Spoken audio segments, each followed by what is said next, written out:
আজকের সকালের সবচেয়ে বড় খবর, বরাক উপত্যকায় বন্যার পরিস্থিতি। সকাল সকাল জেনে নিন নদীগুলোর বর্তমান রূপ ও জলস্তর। বিস্তারিত সংবাদ পড়ছি আমি রেজাউল ইসলাম। বরাক উপত্যকার বন্যার পরিস্থিতি নিয়ে সকাল সকাল অত্যন্ত গুরুত্বপূর্ণ খবর নিয়ে হাজির হয়েছি। গত কয়েকদিনের টানা বৃষ্টি এবং পাহাড়ি ঢলের জেরে বরাক উপত্যকার প্রধান নদীগুলোর জলস্তর নিয়ে সাধারণ মানুষের মনে এখন তীব্র উদ্বেগ।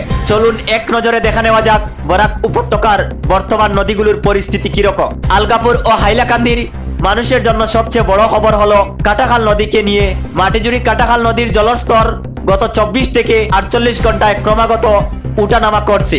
পাহাড়ি এলাকার বৃষ্টির কারণে কাটাখালের জল কোনো কোনো জায়গায় বিপদসীমার কাছাকাছি বা তার অপর দিয়ে বইছে। নদীর তীরবর্তী নিম্ন অঞ্চলগুলিতে ইতিমধ্যেই জল ঢুকতে শুরু করেছে, যার ফলে বিঘ্নিত হচ্ছে স্বাভাবিক জনজীবন।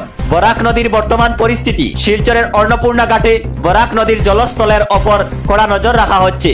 উজান থেকে আসা জলের চাপে বরাক নদীর স্রোত অনেকটাই তীব্র। যদিও গত রাত্রের পর কিছু কিছু জায়গায় জল বৃদ্ধির গতি সামান্য হয়েছে, তবুও বিপদ কাটেনি। নদীর সংলগ্ন নিচু এলাকা এবং বাঁধের আশেপাশে গ্রামগুলিতে জল কিছু কিছু ঢুকতে শুরু করেছে। দলেশ্বর ও অন্যান্য নদীর অবস্থা।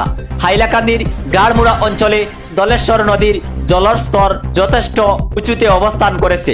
করিমগঞ্জের কুশিয়ারা ও সিংলা নদীর জল বাড়ার কারণে বরাক উপত্যকার 3 জেলা কাছাড়, হাইলাকান্দি, করিমগঞ্জের বিস্তীর্ণ কৃষি জমি এবং গ্রামীণ রাস্তাঘাট জলমগ্ন হয়ে কিছুটা পড়েছে। পরিস্থিতি খতিয়ে দেখতে রাজ্য সরকারের শীর্ষ আধিকারিক এবং কেন্দ্রীয় প্রতিনিধি দলও আসামের বন্যা পরিস্থিতির মূল্যায়ন করেছেন। নদী বাঁধগুলোর ওপর 24 ঘন্টা নজরদারি চালানো হচ্ছে, যাতে কোনো বড় ধরনের বিপর্যয় না ঘটে।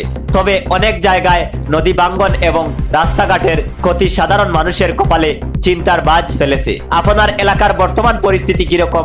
আপনার গ্রাম এবং রাস্তায় কি জল উঠেছে? আপনাদের মতামত আমাদের কমেন্ট বক্সে অবশ্যই জানিয়ে যাবেন, কেননা আপনাদের মতামত থেকেই পরবর্তী আপডেট আবারও নিয়ে আসছি। ধন্যবাদ।